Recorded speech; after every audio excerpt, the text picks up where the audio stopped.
Bravo. Ouais, Et l'envie. ça, Super Stéphane, c'est beau vraiment le. projet. C'est exactement ça. Ouais, ouais, ouais, ouais.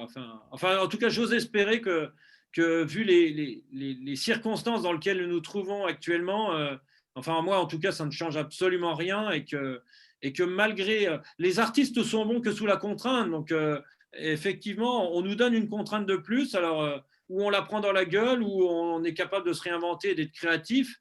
Il y a toujours des pots cassés quand on est obligé de passer à d'autres choses. Hein.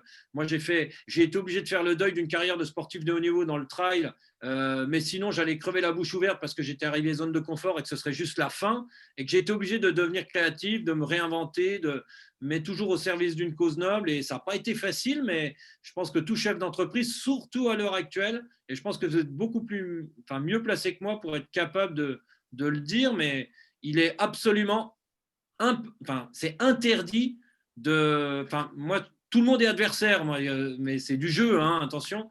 Mais c'est hors de question de donner raison à l'adversaire. Il me donne une contrainte en plus, il faut en faire un point positif. C'est presque de l'art martial.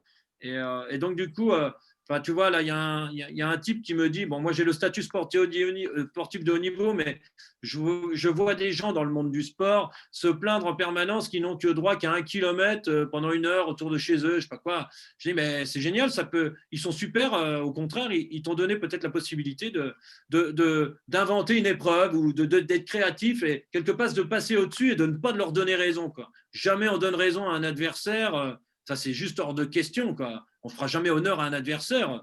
Non. Bref, il te donne une contrainte, la retourner pour en faire quelque chose.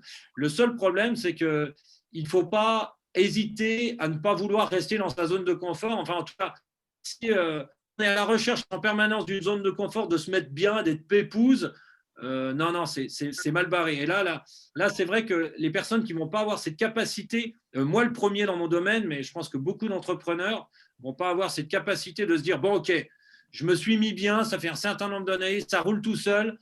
Par contre, si je ne me recrée pas, si je ne suis pas créatif, si je ne me réinvente pas, je vais donner raison à l'adversaire et c'est juste hors de question, quoi. Donc, je redéfinis correctement la cause noble pour laquelle je fais ça et je change peut-être un peu mon outil pour le coup, mais c'est juste hors de question que je subisse la contrainte, quoi. Non, non, jamais honneur à un adversaire. Stéphane, tu ne serais Stéphane, pas